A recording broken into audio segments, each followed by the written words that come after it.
तर आज असा मित्रांसोबतचं शेवटचा दिवस आणि शेवटचं आपलं भूगोलचं पेपर काय म्हणजे मी कोकण होतो आज तयारी बियारी करून पहिला आपण हॉल तिकीट बॅगेत भरून मी निघालो होतो स्टॉपवर इल्यानंतर गाडीत पहिला हात दाखवलं गाडीवर बसले आणि थेट आपण इलो होतो कॉलेजला. त्याच्यानंतर कॉलेजला इल्यानंतर मित्रांसोबत आधी चर्चा केलं त्याच्यानंतर आपण भूगोलचं पेपरचं डिस्कस केलं.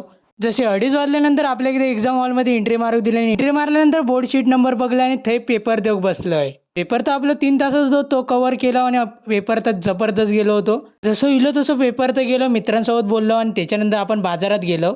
ह्यो तर ब्लॉग आपलं लेट येता कारण 7 तारखेला आपलं ब्लॉग तर शूट केलेलं होतं मित्रांसोबतचं पण लास्ट दिवस आणि आपलं कणकवलीचं पण लास्ट दिवस. तर त्याच्यानंतर आपण बाजारात दिल्यानंतर मित्राच्या गाडीवरनं उतरलो आणि मित्राची आपली ट्रॅक पॅन्ट चेंज करूची ती चेंज केलं. तर चेंज केल्यानंतर आपण निघालो होतो स्टँडात कारण आपल्या स्टँडात जाऊन आपल्या एसटी पकडूची होती आणि डायरेक्ट आपल्या हॉस्टेलला जायचं होता. स्टँडात दिल्यानंतर पहिली आपली गाडी लागली दिरबादेवी आणि त्या गाडीत बसलो आणि थेट आपण निघालो होतो हॉस्टेलवर जाऊ. तर ज्यांची 12 संपले त्यांनी नक्की कमेंट करा आणि ह्या व्हिडिओत तर एवढाच. तर व्हिडिओ आवडला असेल तर नक्की लाईक करा.